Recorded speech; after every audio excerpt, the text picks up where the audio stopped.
स्वस्थ किशोरावस्था, तंदुरुस्त सगर्भावस्था,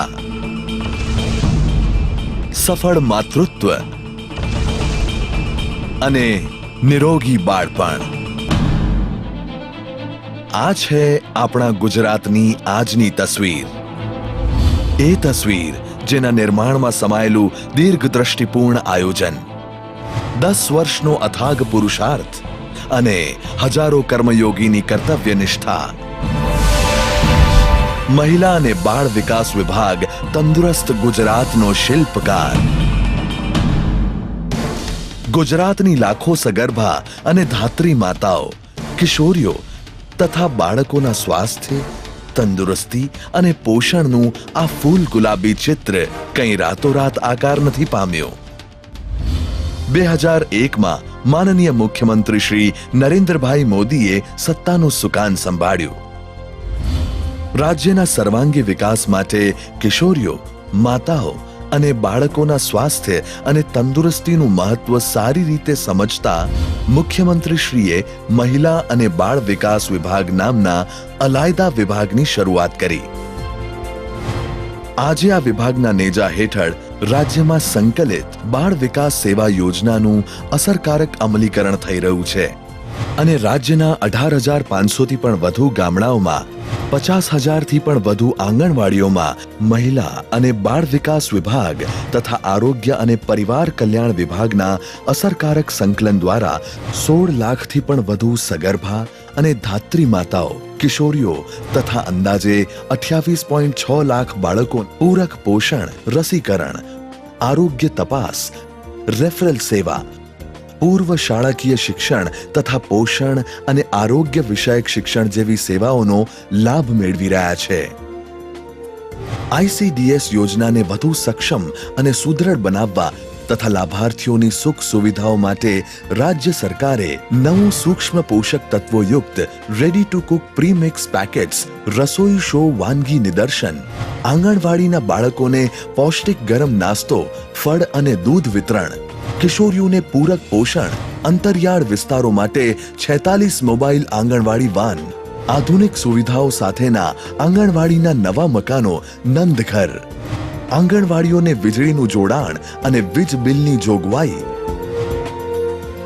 આંગણવાડી કેન્દ્રોને ગેસ કનેક્શન, સગડી અને કુકર, આંગણવાડી કાર્યકર તથા તેડાગરોને સાડી, કાર્યકર તેડાગરના માનદ વેતનમાં વધારો, માતા યશોદા એવોર્ડ, માતા યશોદા ગૌરવ નિધિ વીમા યોજના, લોક ભાગીદારીથી રમકડા વિતરણ અને તિથિ ભોજન.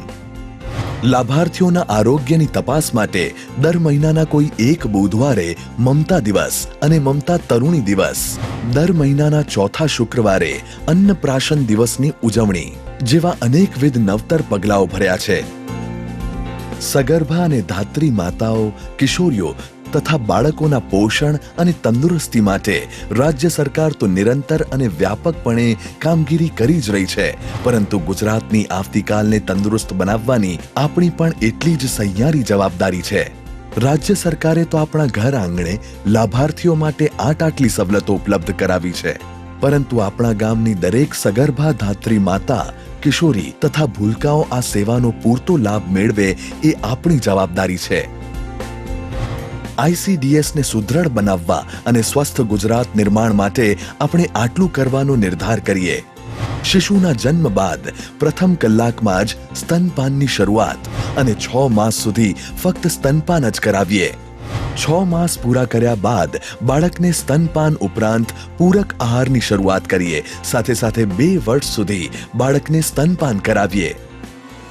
વ્યાપક જનભાગીદારી દ્વારા આપણે આપણા ગામની આંગણવાડીને સક્ષમ બનાવીએ. જન્મદિવસ, લગ્ન કે અન્ય શુભ પ્રસંગે આંગણવાડીના ભૂલકાઓને ફળ કઠોળ કે અન્ય પૌષ્ટિક આહાર આપીએ. આંગણવાડીને સ્થાનિક સ્વયંસેવી સંગઠનો અને સ્વસહાય જૂથોની મદદ અપાવીએ. લાભાર્થીઓ પૂરક પોષણ મેળવે અને તેનો ઉપયોગ કરે તે સુનિશ્ચિત કરીએ. સમયાંતરે આંગણવાડીની મુલાકાત લઈ તેની કામગીરીનું મૂલ્યાંકન કરીએ. પોષણ ક્ષેત્રે હકારાત્મક માહોલ ઊભો કરી અન્ય લોકોને પ્રોત્સાહિત કરીએ.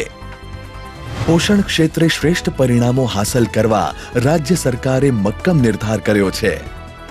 જન્મ સમયે ઓછું વજન ધરાવતા બાળકોનું પ્રમાણ ઘટાડીને ફક્ત 10% સુધી લઈ જવાનો, 5 વર્ષ સુધીના બાળકોમાં કુપોષણનું પ્રમાણ ઘટાડીને 33%થી ઓછું કરવાનો તથા પાંડુરોગથી પીડાતા બાળકોનું પ્રમાણ 50% અને મહિલાઓનું પ્રમાણ 40%થી પણ ઓછું કરવાનો. સગર્ભાવસ્થાના 9 મહિના અને પ્રસૂતિ બાદ 2 વર્ષ એટલે પ્રથમ 1000 દિવસ બાળકના પોષણ માટે ખૂબ મહત્વના હોય છે. કુપોષણને ડામવાનો આ જ ઉચિત સમયગાળો છે. આવો મારા તમારા આપણા સૌના સહિયારા સાથથી કિશોરીથી સગર્ભા, સગર્ભાથી ધાત્રી અને ધાત્રીથી બાળક સુધી પેઢી દર પેઢી પોષણના પાયાને મજબૂત બનાવી સ્વસ્થ, નિરોગી અને તંદુરસ્ત ગુજરાતનું નિર્માણ કરીએ. મહિલા અને બાળ વિકાસ વિભાગ, કુપોષણ મુક્ત ગુજરાત, પોષણ યુક્ત ગુજરાત. સૌનો સાથ, સૌનો વિકાસ.